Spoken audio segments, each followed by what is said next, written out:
இயேசு கிறிஸ்து நாமத்திலே எல்லாருக்கும் வாழ்த்துக்கள். திரும்பமா இந்த வாரத்துல நம்ம சகோதரிகளாக ஆண்டவருடைய சத்தியத்தை கேட்க தேவன் நம்மளை அழைத்து வந்திருக்கிறார். ஸோ அதுக்காக நம்ம தேவனுக்கு நன்றி சொல்லலாம். இன்னைய கிளாஸ்க்காக கூட நம்ம ஜெபிச்சு ஆரம்பிக்கலாம். இன்னைக்கு நமக்கு ஆனந்தி அக்கா தேவ செய்தியை கொடுத்துருக்காங்க. செய்திக்காகவும் இந்த மீட்டிங்கோட எல்லா ஆசீர்வாதத்துக்காக நம்ம ஜெபிச்சு இந்த கிளாஸ்க்காக நம்ம ஆண்டவர் சமூகத்துல ஜெபிக்கலாம். எங்களை அன்பு பிதாவே ஏசப்பா, இந்த வேலைக்காக நமக்கு நன்றி செலுத்துகிறோம். இந்த நேரத்திலையும் கூட மீண்டும் இந்த வாரத்துக்கு சகோதரிகளாய் சமூகத்துல எங்களை அழைத்து வந்ததற்காக எமக்கு நன்றியில அமர்ந்து சத்திய வசனங்களை கேட்க நல்ல இதயத்தையும் செவியும் திறந்திருக்க உதவி செய்யுங்க. சொல்லக்கூடிய சத்தியங்கள் எங்கள் வாழ்க்கைக்கு பிரயோஜனமாக இருக்கத்தக்கதாக கிருபை காட்டுங்க. ஆண்டவரே, நான் இன்னும் கூட உற்சாகமாய் ஓடுவதற்கு ஏதுவாய் வசமானது எங்களை பலப்பட வேண்டுமாய் நாங்கள் கெஞ்சுகிறோம். அக்கா விசேஷமா நாங்கள் ஜெபிக்கிறோம். உங்களை பலப்படுத்துங்க. ஆவியினால் நிரப்பங்க ஏசப்பா. சத்திய வசனத்தை ஆண்டவரே உடைய கிருபையினால் சொல்லுவதற்கு நீங்க உதவி செய்யுங்க. தேவனே, எந்த விதமான டிஸ்டர்பன்ஸ் இல்லாதபடிக்கு இந்த நேரம் முழுவதையும் பொருட்படுத்திக் கொள்ளுங்க. எல்லா சகோதரிகளையும் நீங்க அழைத்து வாருங்க ஏசப்பா. இந்த நேரம் முழுவதையும் பாதத்துல ஒப்பு கொடுக்குறோம். வழி நடத்துங்க இயேசுவின் மூலம் பிதாவே, ஆமீன். நம்ம பாடல் பாடிட்டு நம்ம செய்திக்காக நம்ம போகலாம். திண்டுக்கல் சபையில் இருக்கக்கூடிய பிரியா நமக்காக ஒரு பாடல் பாடுவாங்க.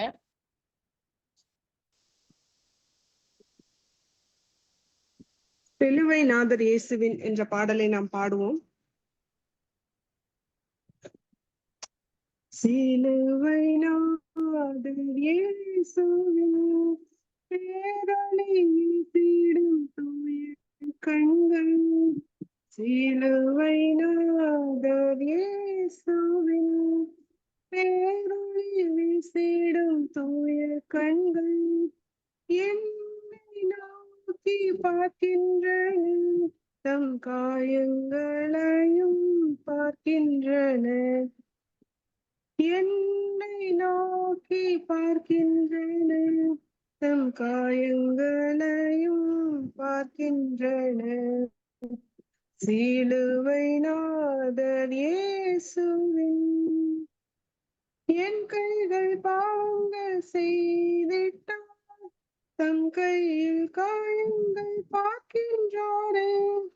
என் கைகள் பாவங்கள் செய்திட்டால் தம் கையின் காயங்கள் பார்க்கின்றாரே. தீயவழியில் கால்கள் சென்றால் தம் காலின் காயங்கள் பார்க்கின்றாரே. தீய வழியில் என் கால்கள் சென்றால் தம் காலின் காயங்கள் பார்க்கின்றாரே. சிலுவை நாதர் இயேசுவின் பேரொளி வீசிடும் தூய கண்கள் என்னை நோக்கி பார்க்கின்றன, தம் காயங்களையும் பார்க்கின்றன. என்னை நோக்கி பார்க்கின்றன, தம் காயங்களையும் பார்க்கின்றன.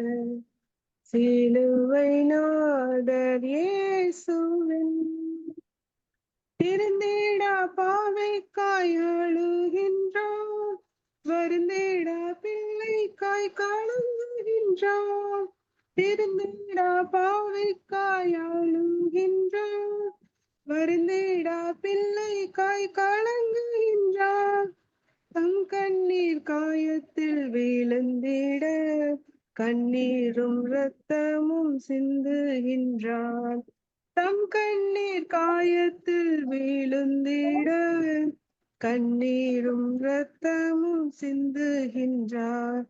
சிலுவை நாதர் இயேசுவின் பேரொளி வீசிடும் தூய கண்கள் என்னை நோக்கி பார்க்கின்றன, தம் காயங்களையும் பார்க்கின்றன. என்னை நோக்கி பார்க்கின்றன, தம் காயங்களையும் பார்க்கின்றன. சிலுவை நாதர் இயேசுவின் அவர் ரத்தம் என் பாவம் கழுவிடும், அவர் கண்ணீர் என்னிடும். அவர் ரத்தம் என் பாவம் கழுவிடும், அவர் கண்ணீர் என்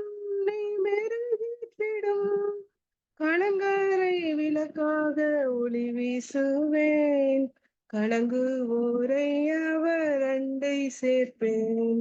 கலங்குவோரை விளக்காக ஒளி வீசுவேன், கலங்குவோரை அவர் அண்டை சேர்ப்பேன். சிலுவை நாதர் இயேசுவின் பேரொளி வீசிடும் தூய கண்கள் என்னை நோக்கி பார்க்கின்றன, தம் காயங்களையும் பார்க்கின்றன. என்னை நோக்கி பார்க்கின்றன, தம் காயங்களையும் பார்க்கின்றன. சிலுவை நாதர் இயேசுவின்.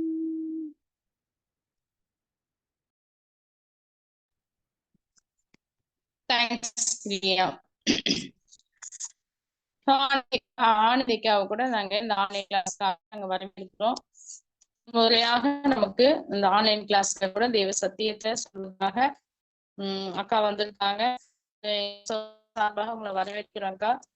சோ கர்த்தர் கூட அக்கா கூட நமக்கு தேவத்தார உதவி செய்வாங்க.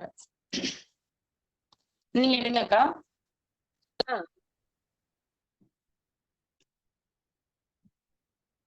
கர்த்தருடைய பரிசுத்த நாமத்துக்கு ஸ்தோத்திரம். இன்னைக்கு கூட சகோதரிகளாக நம்ம சேர்ந்து தேவ சமூகத்துல வர்றதுக்கு கர்த்தர் மீண்டும் ஒரு சான்ஸ் கொடுத்ததுக்காக நான் கர்த்தரை ஸ்தோத்தரிக்கிறேன். ஆக்சுவலா இந்த டைட்டில் வந்து ஒரு சாதாரண ஒரு டைட்டில், அதாவது டியர்ஸை குறித்து ஒரு பாப்புலரான ஒரு title. Tears heal the heart, cleanse the soul. அதாவது நம்மளுடைய இருதயத்தையும் நம்மளுடைய ஆத்மாவையும் இதை குணப்படுத்துகிறது அப்படிங்கிறத படி இது சாதாரண ஒரு ஃபேமஸான ஒரு கோட் அப்படின்னு கூட சொல்லணும். ஆனா இது குறித்து நம்ம பார்க்கும் பொழுது வேதத்துல ஆக்சுவலா இந்த லாஸ்ட் வீக் வந்து ஒரு ஊழியக்காரர் ஒருத்தர் வந்திருந்தாரு சபையில, ஒரு ஸ்பெஷல் மீட்டிங். அப்ப இதை குறித்து அவரு எடுத்த காரியங்கள் எனக்கு ரொம்பவே உற்சாகமா இருந்துச்சு. அதை வந்து நம்ம சகோதரிகளுக்கு சொல்லி கண்டிப்பா அவங்களையும் உற்சாகப்படுத்தணும் அப்படிங்கறதுக்காக தான் நான் இந்த டைட்டிலையே நான் சவிதாக்கு சொன்னேன். அது கூட அவர் சொன்னதோடு கூட நான் இன்னும் கொஞ்சம் ஆட் பண்ணி சகோதரிகளுடைய என்கரேஜ்மெண்ட்டுக்காக கண்ணீரை குறித்து தேவ வசனத்துல என்ன சொல்லியிருக்கு அப்படிங்கிறத குறித்து நம்ம இன்னைக்கு பார்ப்போம். அதன் மூலமா நம்ம எவ்வளவு தேவனிடத்துல கிட்டி சேரலாம், தேவ சமூகத்துல எப்படி நம்ம வந்து இன்னும் அதிகமா பயன்படலாம் அப்படிங்கிறத பத்தி பார்ப்போம். இந்த மெசேஜுக்கு ஆதாரமா சங்கீதம் 126:5 அதை வந்து வாசிப்போம்.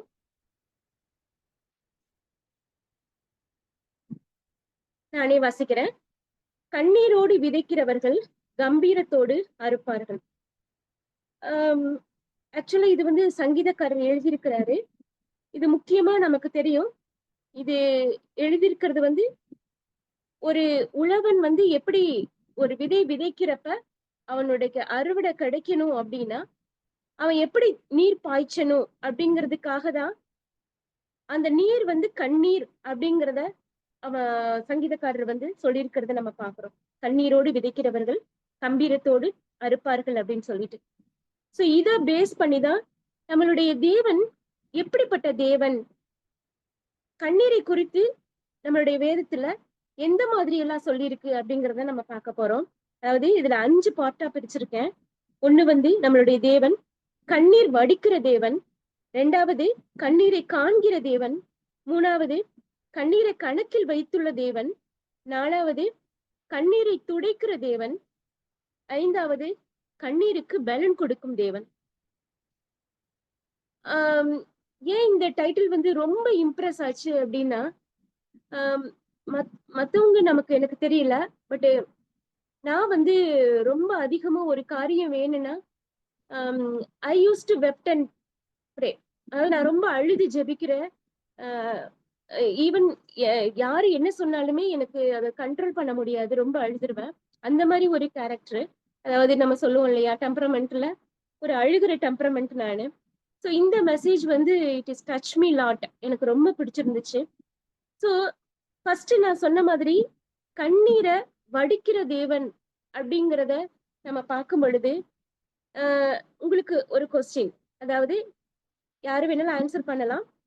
வேதத்துல நம்முடைய தேவன் இயேசு கிறிஸ்து எத்தனை முறை அழுதிருக்கிறார்? 2. இன்னும் நிறைய பேரு ஆன்சர் பண்ணலாமே. 3 டைம். 3 times. ஓகே, 3ன்னு சொன்னது கரெக்ட். அது எந்தெந்த இடத்துல அப்படின்னு சொல்லி பார்த்தோம்னா, அதாவது ஒண்ணு வந்து நகரத்தை பார்த்து, அதாவது எங்க பாக்குறோம்னா லூக்கு 19:41. சரிங்களா? சோ அது வந்து அத கூட நம்ம ரீட் பண்ணுவோமே. லூக்கா 19:41 நம்ம ரீட் பண்ணுவோம்.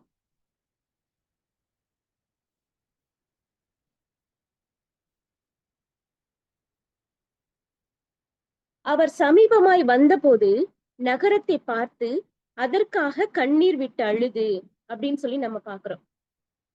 அப்ப இவர் வந்து இதுக்கு முன்னாடி இப்படி என்ன சிச்சுவேஷன்ல இது நடக்குது அப்படின்னு பார்த்தோம்னா, அதாவது ஒலிவமலை அடிவாரத்து 37ல இருந்து பாத்தீங்கன்னா, ஏசப்பாவோடு கூட ஒரு கூட்டம் ஒலிவமலை அடிவாரத்திலிருந்து சமீபமாய் வருது.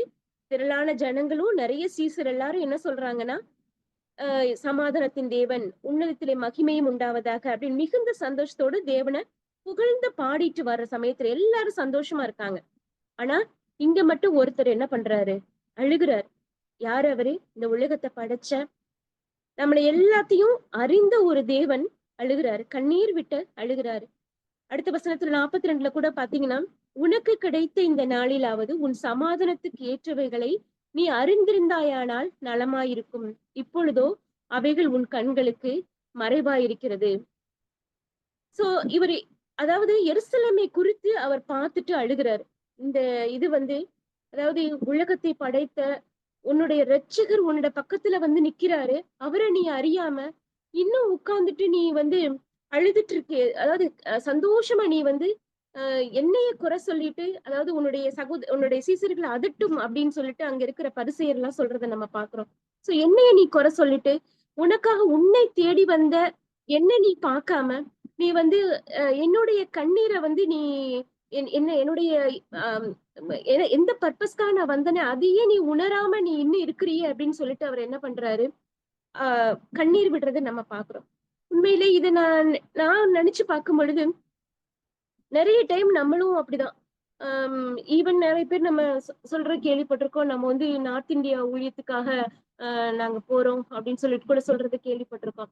ஆனா நம்ம அதை திரும்ப அந்த நார்த் இந்தியா ஊழியத்துக்கு போற சகோதரர்கிட்ட நம்ம கேட்டோம்னா, ஈவன் என்கிட்டயே கேட்டாங்கன்னா, உங்க வீட்டுல எத்தனை பேர் ரட்சிக்கப்பட்டிருக்காங்க அப்படின்னு சொல்லி கேட்டு பார்த்தா, கண்டிப்பா நான் சொல்ற ஆன்சர் நான் மட்டும்தான் அப்படின்னு. அதே மாதிரி என்னுடைய கணவரும் அப்படிதான்.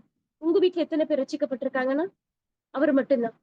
சோ எத்தனை காலத்துக்கு நம்ம இப்படி சொல்லிட்டு இருக்க போறோம்?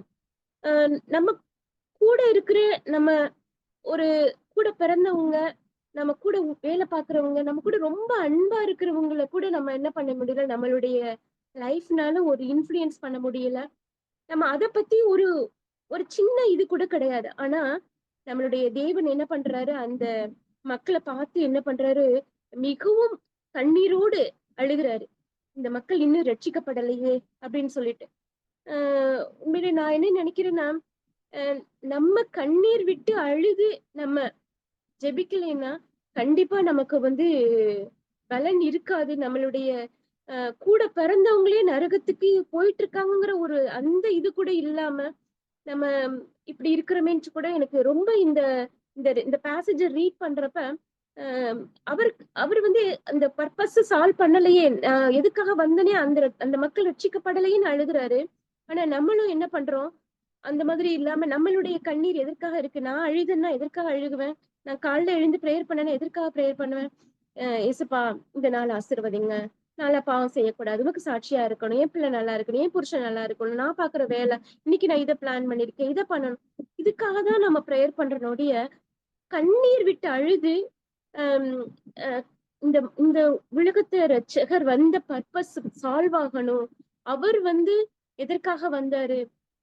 ஈவன் என்னோட கூட பிறந்தவங்களே நரகத்துக்கு போயிட்டு இருக்காங்களே. நம்ம இப்போ போன வாரம் நம்ம கேள்விப்பட்டோம், அகமதாபாத் அந்த அந்த பிளானோட கிராஷ்ல எவ்வளவு பேர் இறந்து போனாங்க, எவ்வளவு பேர் கண்ணீர் விட்டு அழுது, எத்தனை பேரு வந்து நரகத்துக்கு போயிருக்காங்களே. நம்ம அதை குறித்து எல்லாம் நம்ம வந்து உண்மையிலே நான் என்னுடையதை நான் சொல்றேன். நான் இது வரைக்கும் அப்படி கண்ணீர் விட்டு அழுது ஆத்தும ரட்சிப்புக்காக நான் ஜெபித்தது கிடையாது. ஆனால் பாத்தீங்கன்னா இந்த இடத்துல கர்த்தராகிய இயேசு கிறிஸ்து வந்து அந்த கண்ணீர் வடிக்கும் தேவன்ல ஃபர்ஸ்ட் இதுல வந்து பார்த்தோம்னா அந்த நகரத்தை பார்த்து இன்னும் என்னை ஏத்துக்கலையே, இன்னும் என்னுடைய சத்தியத்துல நடக்கலையே அப்படின்னு சொல்லிட்டு அவர் அழுகிறத வந்து நம்ம இதுல நம்ம பாக்குறோம். உண்மையிலே நான் நார்த் இந்தியா மினிஸ்ட்ரிக்கு போறது தப்புன்னு சொல்லல. பட் வந்து நம்மளுடைய குடும்பத்துல, நம்மளுடைய தேசத்துல, நம்ம தமிழகத்துல, என்னுடைய ஊர்ல, என்னுடைய கிராமத்துல இன்னும் எவ்வளவு பேரு கர்த்தரை அறியாம கர்த்தரை குறித்து கணக்கில்லாம இருக்கிறாங்களேன்னு சொல்லிட்டு கண்டிப்பா நம்ம வந்து ஒரு நம்மளுடைய தேவனுடைய ஒரு ரோல் மாடலா, ஏன்னா நமக்கு ரோல் மாடல் எல்லாமே நம்மளுடைய தேவன் மட்டும்தான். அவரை ஒரு ரோல் மாடலா வச்சு நம்ம வந்து கண்டிப்பாக கண்ணீர் வடித்து ஜெபிக்கிற சகோதரிகளாக நம்ம இருக்கணும் அப்படிங்கிறத நம்ம இதுல கத்துக்கலாம். அடுத்து 2வது கண்ணீர் வடிக்கும் தேகல்ல 2வது டைம் எங்கே அழுதுருக்காருன்னு பாத்தீங்கன்னா யோவான் 11:35 இயேசு கண்ணீர் விட்டார். அதாவது வேதத்திலேயே ஒரு சின்ன வசனம்னா இந்த வசனம் தான். சோ இதையும் கூட நம்ம வாசிச்சு பார்த்தோம்னா, அதாவது எந்த சூழ்நிலையில அவர் கண்ணீர் விட்டார் அப்படின்னா லாசரு இறந்ததை பார்த்து கண்ணீர் விட்டார் அப்படிங்கிற மாதிரி, அதாவது நம்ம எல்லாம் நினைப்போம். ஆனா உண்மையான சுச்சுவேஷன் அதெல்லாம் நீங்க படிச்சு பாத்தீங்கன்னா அவருக்கு முன்னாடியே தெரியும். இயேசு எல்லாத்தையும் அவர் இறந்தது எல்லாமே அவருக்கு தெரியும். அவரை உயிர்ப்பிக்க போறேன் அப்படின்னு சொல்லிட்டு அடுத்த ஃபியூச்சர்ல உள்ளதுமே அவர் வந்து அறிந்தவரா இருக்கிறாரு. அப்போ ஒய் ஹீ கிரைட், எதற்காக அவர் அழுதார் அப்படின்னு பார்த்தோம்னா, உண்மையிலே அவர் அழுதது நான் என்னோட நான் எடுத்து வேதத்துல புரட்டி பாக்குறப்பையும் அதான் எனக்கு தோணுச்சு. ரட்சிக்கப்படாத அந்த யூதர்களையும் இப்படி போய் ஒரு ஹோப் இல்லாம அழுகுறாங்களே அப்படிங்கிறத பார்த்துதான் அவர் கண்ணீர் விட்டிருப்பாருன்னு நினைக்கிறேன். உண்மையிலே அந்த கண்டிப்பா வந்து ஒரு பர்பஸ் இல்லாம வாழ்ற இந்த மக்களை பார்த்து கர்த்தர் வந்து கண்ணீர் விடுறத நம்ம பாக்குறோம். ஈவன் வந்து அவர் பேர் என்ன, இந்த சால்வேஷன் ஆர்மிய தோற்றுவிச்சவர் பேர் வந்து வில்லியம் பூத். அவர் என்ன பண்ணாரா, ஒரு தடவை அவருடைய ஊழியக்காரர்கள்லாம் வந்து எவ்வளவோ நாள் வந்து நாங்க ஊழியம் பண்றோம், ஆனா வந்து இத்தனை வருஷமா ஊழியம் பண்ணி கூட எங்களுக்கு வந்து ஒரு குறிப்பிட்ட அளவுல கூட ஒரு எத்தனையோ நம்பர் சொல்லி இவ்வளவு பேர் கூட ரட்சிக்கப்படலையே அப்படின்னு சொல்லிட்டு அவர் வந்து சொன்னாங்களாம். அப்பதான் அவரு வில்லியம் பூத் சொன்னாரா, நீங்க வந்து ப்ரேயர் பண்றீங்க, பட் நீங்க கண்ணீருங்கிற நீரை பாய்ச்சி நீங்க வந்து அந்த ஆத்தும அறுவடைக்காக நீங்க ஜெபிச்சிருக்கீங்களா அப்படின்னு சொன்னாராம். உண்மையிலேயே அவங்க எல்லாருமே அக்செப்ட் பண்ணிக்கிட்டாங்களா, இல்ல அந்த மாதிரி ஒரு கண்ணீர் வடிக்கிற ஜெபம் எங்கிட்ட இல்ல அப்படின்னு சொல்லி சொன்னாங்களாம். சொன்னோன்னே அதுக்கப்புறம் அவங்க they all prayed and the ministry was blessed, அந்த மினிஸ்ட்ரி வந்து கர்த்தர் ரொம்ப அதிகமா ஆசீர்வதிச்சார் அப்படின்னு சொல்லிட்டு கூட நான் எங்கேயோ ரீட் பண்ணேன். உண்மையிலே இந்த கண்ணீருக்கு கர்த்தர் கண்டிப்பா வந்து பதில் கொடுக்கிற தேவனா இருக்கிறார். இந்த இடத்துலயும் கூட அவர் வந்து அழுகிற காரியம் வந்து ரட்சிக்கப்படாத அந்த யூதர்களை பார்த்து அவர் கண்ணீர் விட்டார் அப்படிங்கிறத நம்ம பாக்குறோம். சோ நம்மளுடைய தேவன் இத பார்த்தும் கூட நம்ம பாத்துக்கலாம். அதே மாதிரி 3வது கூட எந்த அக்கரன்ஸ்ல வந்து அவர் அழுதாருன்னு பார்த்தோம்னா எபிரேயர் 5:7 பாத்தீங்கன்னா அதை கூட நீங்க வாசிங்க. எபிரேயர் 5:7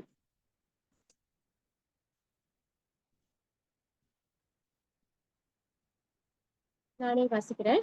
அதாவது அவர் மாமிசத்தில் இருந்த நாட்களில் தம்மை மரணத்தினின்று ரட்சிக்க வல்லமையுள்ளவரை நோக்கி பலத்த சத்தத்தோடும் கண்ணீரோடும் விண்ணப்பம் பண்ணி வேண்டுதல் செய்து தமக்கு உண்டான பயபக்தி நிமித்தம் கேட்கப்பட்டு அப்படின்னு சொல்லியிருக்காங்க.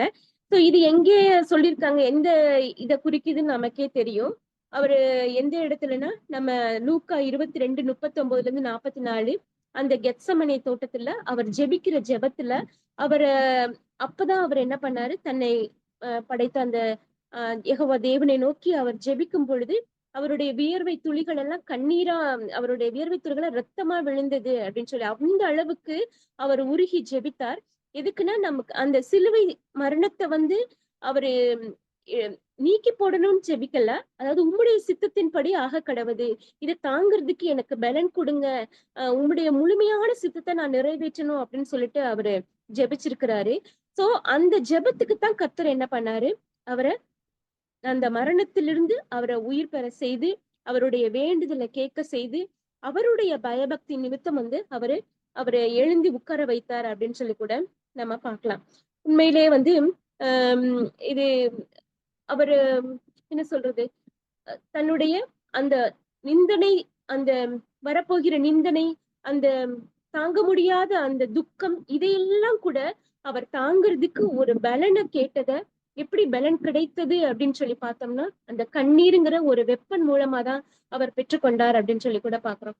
உண்மையிலே அதே மாதிரி இந்த ஸ்பர்ஜனை குறித்து கூட ரீட் பண்ணும் பொழுது ஸ்பர்ஜன் வந்து ஃபர்ஸ்ட் அவரை ஆரம்ப காலத்துல ஊழியம் செய்ய ஆரம்பிச்சப்ப அவரை என்ன சொன்னாங்களாம், இவன் ஒரு கோமாளி, இவன் வந்து ஒரு ஆக்டரு அப்படின்னு சொல்லிட்டு ரொம்ப கேவலமா வந்து அவரை ரொம்ப கமெண்ட்ஸ் வந்து பேப்பர்ஸ் எல்லாத்துலயுமே அவரை குறித்து அவருடைய ஊழியத்தையே தொடர முடியாத அளவுக்கு வந்து எல்லாரும் கமெண்ட் பண்ணாங்களாம். அப்பதான் அவர் என்ன பண்ணாராம், ஒரு அந்த வசனம் மட்டும் நான் அந்த சென்டென்ஸ்ல படிச்சேன். அதாவது he cried out and oh Lord Jesus, no reputation for me, I willingly lay my reputation for thy sake அப்படின்னு சொல்லிட்டு எல்லாத்தையுமே என்ன பண்ணாராம், கர்த்தருடைய சமூகத்துல ஒப்பு கொடுத்தாரு. தமிழ்ல நான் டிரான்ஸ்லேட் பண்றேன். என்னுடைய ரெப்புடேஷன் வந்து எனக்கு வந்து இங்க கிடையாது, ஆனா என்னுடைய எல்லா ரெப்புடேஷனையும், என்னுடைய எல்லாத்தையும், என்னுடைய பெருமை, என்னுடைய எல்லாத்தையும், என்னுடைய மதிப்பு எல்லாத்தையும் உங்களுடைய பாதத்துல நான் வந்து ஒப்பு கொடுக்குறேன். நீங்க வந்து என்ன பண்ணணுமோ அதை வந்து நீங்க செய்யுங்க அப்படின்னு சொல்லிட்டு ஒப்பு கொடுத்தாராம். உண்மையிலே அதுக்கப்புறம் he got a peace அப்படின்னு சொல்லிட்டு ஒரு கோட் வந்து அதுல நான் படிச்சேன், நான் வெப்ல படிச்சேன். உண்மையிலே இதை நம்ம படிக்கும்போது நம்ம தேவனுடைய சமூகத்துல எல்லாத்தையும் ஊற்றி ஜெபிக்கும் பொழுது கண்டிப்பா வந்து கர்த்தர் வந்து நமக்கு ஒரு சமாதானத்தை கொடுக்கிற ஒரு தேவனா இருக்கிறாரு. நமக்கு வந்து கண்டிப்பா நமக்கு ஒரு அமைதிய, ஒரு ஒரு ஒரு என்ன சொல்றது, ஒரு சந்தோஷத்தை கொடுக்கிற தேவனா இருக்கிறாரு. அதனால இயேசு கண்ணீர் விட்டு ஜெபித்தது போல நம்மளும் வந்து கண்ணீர் விட்டு ஜெபிக்கணும் அப்படிங்கறதையும் கூட நம்ம இதுல பார்க்கலாம். அடுத்து வந்து இது வந்து ஃபர்ஸ்ட் இதுல கண்ணீர் வடிக்கும் தேவன்ல இந்த 3 இது பார்த்தோம், எந்தெந்த இடத்துல இயேசுப்பா வந்து கண்ணீர் வடிச்சாரு அப்படின்னு சொல்லி பார்த்தோம். 2வது கண்ணீரை காண்கிற தேவன். இதுவும் நம்ம வந்து வேதத்துல நிறைய எக்ஸாம்பிள்ஸ் பார்க்கலாம். நிறைய பேருடைய கண்ணீரை வந்து தேவன் பார்த்து அதுக்கு பதில் கொடுத்தார் அப்படின்னு சொல்லி கூட நம்ம பார்க்கலாம். நமக்கு நிறைய தெரிஞ்சதுதான் இது எல்லாமே எக்ஸாம்பிள்ஸ். ஃபர்ஸ்ட் வந்து எசேக்கியா ராஜா, 2 ராஜாக்கள் 20:3-5 கூட நம்ம வாசிப்போமே.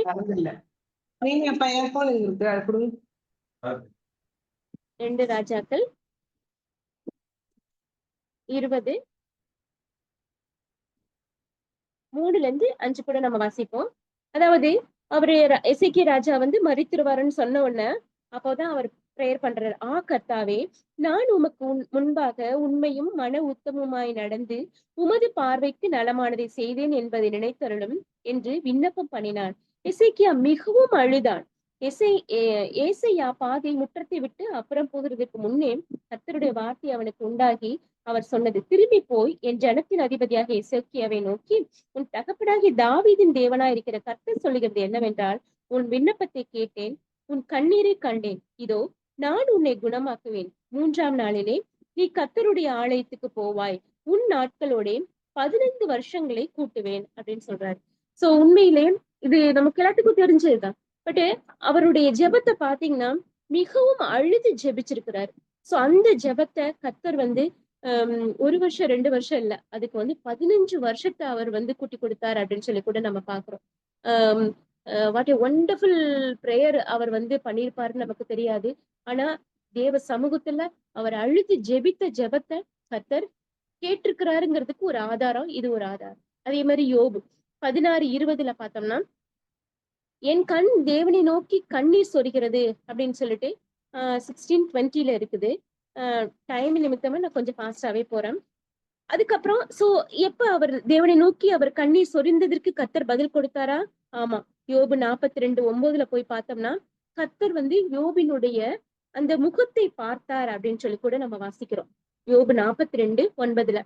சோ முன்னிருந்த நிலைமையை பார்க்கிலும் 2 தனியா வந்து கர்த்தர் அந்த மகனை ஆசீர்வதிச்சதை நம்ம பாக்குறோம். அவருடைய கண்ணீர் வந்து வீணாய் போகல, அவருடைய கண்ணீருக்கு பல மடங்கு ஆசீர்வாதங்களை கர்த்தர் கொடுத்ததை வந்து நம்ம யோபுவினுடைய வாழ்க்கையின் மூலமாவும் நம்ம பாக்குறோம். அதே மாதிரி நம்மளுடைய ஆஹ் சங்கீதக்காரர் தாவீது நிறைய நம்ம வாசிக்கலாம். அதுல ஒரு போர்ஷனை நம்ம ரீட் பண்ணுவோம். சங்கீதம் 6:6 கூட நம்ம ரீட் பண்ணுவோம். சங்கீதம் 6. என் பெருமூச்சினால் இளைத்து போனேன். 6வது சங்கீதம் 6-9 வரைக்கும். என் பெருமூச்சினால் இளைத்து போனேன். முழுவதும் என் கண்ணீரால் என் படுக்கையை மிகவும் ஈரமாக்கி என் கட்டிலை நனைக்கிறேன். துயரத்தினால் என் கண்கள் குழிவிழுந்து போயிற்று. என் சத்துருக்கள் அனைவர் நிமித்தமும் மங்கி போயிற்று. அக்கிரமக்காரரே, நீங்கள் எல்லாரும் என்னை விட்டு அகன்று போங்கள். கர்த்தர் என் அழுகையின் சத்தத்தை கேட்டார். கர்த்தர் என் விண்ணப்பத்தை கேட்டார். கர்த்தர் என் ஜெபத்தை ஏற்றுக்கொள்வார் அப்படின்னு சொல்லி அவர் ஒரு நிச்சயத்தோடு அவர் அழுகிறத நம்ம பாக்குறோம். அதாவது நீங்க நம்ம கண்ணீர் வடிச்சோம்னா எவ்வளவு வரும் எனக்கு தெரியல. ஒரு 10 மில்லி வடியுமா, ஒரு 20 மில்லி வடியுமான்னு எனக்கு தெரியல. பட் அவர் என்ன சொல்றாரு, என்னுடைய கட்டில ஃபுல்லா நினைக்கிறேன், என் படுக்கை ஈரமாயி என்னுடைய கட்டிலெல்லாம் ஈரமாயிடுச்சு அப்படின்றாரு. சோ ஹவு மச் அவர் அழுதிருப்பாரு, எவ்வளவு அழுதிருப்பாருன்னா, எவ்வளவு தேவனை நோக்கி அந்த காரியத்துக்காக கெஞ்சி இருப்பாருன்னா, அந்த ஆன்சர் உடனே அடுத்த 2 வசனத்திலேயே அவரால சொல்ல முடியுது. என் விண்ணப்பத்தை கேட்டார், என் ஜெபத்தை ஏற்றுக்கொள்வாருங்கிற ஒரு பீஸ், ஒரு அமைதி அவருடைய இருதயத்துல இருக்கிறத நம்ம பார்க்கலாம். சோ நம்மளுடைய தாவீது ஒரு எக்ஸாம்பிள். அடுத்து அதே மாதிரி பாத்தீங்கன்னா சங்கீதம் 39:12 என் கண்ணீருக்கு மௌனமாயிராதேன்னு சொல்றாரு. சங்கீதம் 43:3 இரவும் பகலும் கண்ணீரே எனக்கு உணவாயிற்று அப்படின்றாரு. சோ மெனி பிளேசஸ்ல பார்த்தோம்னா அவர் கண்ணீர் விட்டு அழுது அவருடைய ஜெபங்கள் எல்லாம் ஜெயமாக மாற்றப்பட்டு அவர் தேவன் தன்னுடைய கண்ணீருக்கு ஆன்சர் பண்ணனார் அப்படிங்கிறத நிறைய இடத்துல அவர் எழுதி வச்சிருக்கிறத நம்ம ரெக்கார்டா நம்ம பார்க்க முடியும். அதே மாதிரி சோ இதெல்லாம் நிறைய எக்ஸாம்பிள்ஸ் இருக்குது. ஈவன் நம்ம பார்த்தோம்னா பழைய ஏற்பாட்டுல கூட யாத்திராகமத்துல அவங்க தேவனை நோக்கி when they cried out அழுதப்ப அவங்க என்ன பண்ணாங்க, என் மக்கள் இடுகிற கூக்குரலின் சத்தத்தை நான் கேட்டு அவர்களுக்கு நான் உத்தரவு கொடுக்க இறங்கி வந்திருக்கேன் அப்படின்னு சொல்லிட்டு மோசையை செலக்ட் பண்ணிருக்கேன் அப்படிங்கிறத நம்ம பார்க்கலாம். சோ நிறைய பிளேசஸ்ல நம்ம பார்க்கலாம். இதுக்கு ஆதாரமா கண்ணீரை காண்கிற தேவன் அப்படிங்கிறதுக்கு ஆதாரமா நம்மளுடைய தேவன் நிச்சயமாகவே அவர் நம்ம வடிக்கிற ஒவ்வொரு கண்ணீரையும் பார்த்துட்டே இருக்கிறார் அப்படிங்கிறதுக்கு நமக்கு நிச்சயம் இருக்குது. அடுத்து 3வது, ஃபர்ஸ்ட் கண்ணீரை வடிக்கும் தேவன்கிறதுல பார்த்தோம். 2வது கண்ணீரை காண்கிற தேவன் அப்படிங்கிறதுல பார்த்தோம். 3வது கண்ணீரை கணக்கில் வைக்கும் தேவன். இதுவும் நமக்கு ஒரு தெரிஞ்ச வசனம் தான். சங்கீதம் 56:8 நம்ம பார்ப்போம். அதாவது என் கண்ணீரை துருத்தியில் வையும், அவைகள் உம்முடைய கணக்கில் அல்லவோ இருக்கிறது அப்படின்னு சொல்லிட்டு. உண்மையிலே இது நிறைய இந்த மெஷர்மெண்ட்னு சொல்லிட்டு ஒரு புக்கு நம்ம படிச்சிருப்போம், நிறைய பேர் படிச்சிருப்போம். சோ அதுல பார்த்தோம்னா இதுல கண்ணீரையும் மெஷர் பண்ணிருக்கிறாருங்கிறத நம்ம ரீட் பண்ணும் பொழுது உண்மையிலே அது ரொம்ப எலாபரேட்டா கொடுத்துருக்கு. கண்டிப்பா நம்ம லைஃப்ல எவ்வளவு கண்ணீர் வடித்து நம்ம ஜெபிக்கிறோமோ அத அவர் துருத்தியில வச்சிருக்கிறாரு அப்படிங்கிற ஒரு ப்ராமிஸையும் கர்த்தர் கட்டளையிடுறார். சோ கண்டிப்பா நம்ம அதே மாதிரி பிரசங்கி 4:1 கூட ரீட் பண்றார். ஒடுக்கப்பட்டவர்களின் கண்ணீரை கண்டேன் அப்படின்னு சொல்லிட்டு கூட அவர் சொல்றாரு. சோ அவர் கண்டிப்பா நம்மளுடைய கண்ணீர், நம்ம விட்டு ஜெபித்த அந்த கண்ணீர்களை எல்லாம் அவர் கணக்கில வைத்து ஒரு நாள் கண்டிப்பா நம்மளுடைய உயிர்த்தெழுதலின் போது பலன் தர கர்த்தர் காத்துட்டே இருக்கிறார். உண்மையில என்ன ஒரு ஆறுதல். நம்ம நிறைய டைம் நம்ம இந்த ப்ராமிஸ நம்ம நினைக்கிறது கிடையாது. நம்ம நிறைய டைம் டிப்ரெஷன்ல தான் நம்ம அழுதிருப்போம். பட் கர்த்தருடைய ஊழியத்துக்காகவும் கர்த்தருடைய பிள்ளைகளுக்காகவும் கர்த்தருடைய ராஜ்யத்துக்காகவும் அந்த எவ்வளவு நம்ம கண்ணீர் விட்டு ஜெபிச்சிருப்போம் தெரியல. நான் இன்னும் பண்ணதில்லை. பட் கர்த்தர் சொல்றாரு, நீங்க அந்த மாதிரி கண்ணீர் விட்டு ஜெபிக்கிற ஜெபத்தை என்னுடைய துருத்தியில வச்சிருக்கிறேன். அதே மாதிரி நம்மளுடைய பலவீனங்களுக்கும் நம்ம கண்ணீர் விட்டு ஜெபிக்கும் பொழுது கர்த்தர் கண்டிப்பா பலன் தருகிற தேவனா இருக்கிறார். அதை கணக்கில் வைத்து அதற்கேற்ற பலனை கர்த்தர் தருவாருன்னு சொல்லிட்டு இந்த சங்கீதம் 56:8 மூலமா வாக்குத்தத்தம் பண்ணிருக்கிறத நம்ம பார்க்கலாம். அடுத்து 4வதா கண்ணீரை துடைக்கும் தேவன் அப்படின்னு சொல்லிட்டு அதையும் நம்ம படிச்சிடலாம். ஏசாயா 25:8 நம்ம பார்ப்போம். ஏசாயா 25:8.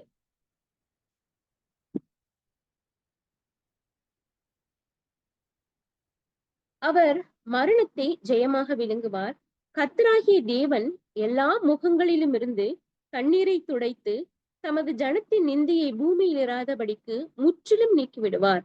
கர்த்தரே இதை சொன்னார். வேற யாரும் சொல்லலைங்க, கர்த்தரே இதை சொன்னார். எல்லா முகங்களிலும் இருந்து அவர் கண்ணீரை துடைக்கிற தேவன் அப்படின்னு சொல்லிட்டு வாக்குத்தத்தம் பண்ணிக்கிறார். கண்டிப்பா தேவன் நிறைய வாக்குத்தத்தங்களை கொடுத்தாலும் அவர் நம்மளுடைய நிந்தையை நீக்கிற தேவனா இருக்கிறாரு. நம்மளுடைய கண்ணீரை துடைத்து நமக்கு ஆறுதலையும் சந்தோஷத்தையும் தருகிற தேவன் அப்படின்னு சொல்லிட்டு அவர் வாக்குத்தத்தம் பண்ணியிருக்கிறத நம்ம பாக்குறோம். அதே மாதிரி வெளிப்படுத்தல் 7:17 கூட நம்ம வாசிப்போமே. ரெவல்யூஷன் 7:17, வெளிப்படுத்தல் 7:17 கூட ரொம்ப அருமையான வசனம். அந்த வசனம் நம்ம எல்லாருக்கும் தெரிஞ்சதுதான்.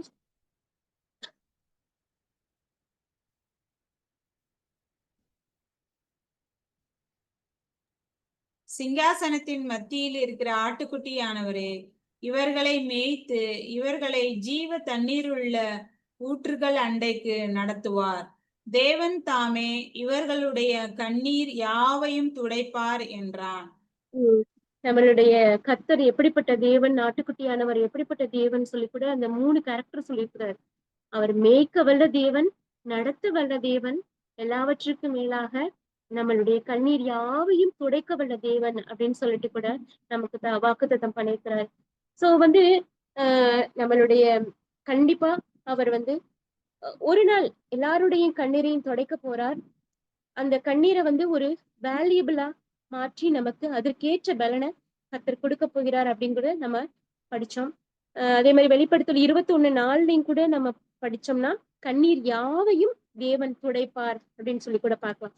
வெளிப்படுத்தல் 21:4, அவர்களுடைய கண்ணீர் யாவையும் தேவன் துடைப்பார், இனி மரணமும் இல்லை. ஓகே, மரணமும் இல்லை, துக்கமும் இல்லை, அலறுதலும் இல்லை, வருத்தமும் இல்லை, முந்தினவைகள் ஒழிந்து போயின என்று விளம்பினது. சோ அவர் வாக்குத்தத்தம் பண்ணியிருக்கிறாரு, நம்மளுடைய கண்ணீர் எல்லாவற்றையும் துடைக்கிற தேவன் நம்ம அருகில இருக்கிறார் அப்படிங்கிறத நம்ம மறந்து போக கூடாது. அடுத்து 5வது 5th கண்ணீருக்கு பலன் கொடுக்கும் தேவன். அதான் நான் ஃபர்ஸ்ட் ரீட் பண்ணேன். சங்கீதம் 126 5-6 படிங்களே. சங்கீதம் 126 5-6. கண்ணீரோடு விதைக்கிறவர்கள் கெம்பீரத்தோட அறுப்பார்கள். அள்ளி தூவும் விதையை சுமக்கிறவன் அழுது கொண்டு போகிறான், ஆனாலும் தான் அறுத்த அரிகளை சுமந்து கொண்டு கெம்பீரத்தோட திரும்பி வருவான். சோ இதுல பார்த்தோம்னா எந்த காரியமா இருந்தாலும் தேவ சுத்தத்தின்படி நம்ம கண்ணீரோடு விதைக்கும் பொழுது கண்டிப்பா அதனுடைய அறுவடைய நம்ம காணலாம். அதான் நான் இவரை குறித்து வில்லியம் பூத்தை குறித்து கூட நான் சொன்னேன். கண்ணீருங்கிற நீர் பாய்ச்சி நம்ம கண்டிப்பா எந்த காரியத்தையும் தேவ சுத்தத்தின்படி நம்ம கேட்கும் பொழுது தேவன் கண்டிப்பா அந்த கண்ணீருக்கு பலன் கொடுக்கிற தேவன்கிறத நம்ம பாக்குறோம். இதுக்கு கூட நம்ம எக்ஸாம்பிளா மார்க் 4:14 கூட நம்ம பார்க்கலாம். எவ்வளவு அழகா அவர் கூட சொல்லியிருக்கிறாரு பாத்தீங்களா, கண்ணீரோடு நம்ம விதைக்கும் பொழுது அதனுடைய விளைச்சல் 30, 60, 100 கிடைச்சது அப்படின்னு சொல்லி கூட நம்ம பாக்குறோம். சோ வெளிப்படுத்தல் 22:12 கூட நம்ம வாசிக்கிறோம், இதோ சீக்கிரமாய் வரப்போகிறார், அவரவர் கிரியைக்கு தக்கதாக பலன் கொடுக்கிறார் அப்படின்னு சொல்லி கூட படிக்கிறோம். சோ நம்மளுடைய கிரியை தேவ சமூகத்துல அமர்ந்து அவரை இவ்வளவு நாள் வரைக்கும் நம்ம எப்படி நம்ம ப்ரேயர் பண்ண, உண்மையிலே நான் தியானிக்கும் பொழுது பர்சனல் காரியத்துக்காக நான் கண்ணீர் விட்டு ஜெபித்த காரியங்கள் உண்டு. ஆனா நம்மை சுற்றி இருக்கிற நம்மளுடைய கூட சுற்றி இருக்கிறத விடுங்க, என் கூட பிறந்தவங்களுக்காகவே கண்ணீர் விட்டு எத்தனை நாள் நான் ஜெபித்திருக்கேன் அப்படின்னு எனக்கு தெரியல. சோ உண்மையிலே இந்த மெசேஜை ரீட் பண்ணும் பொழுது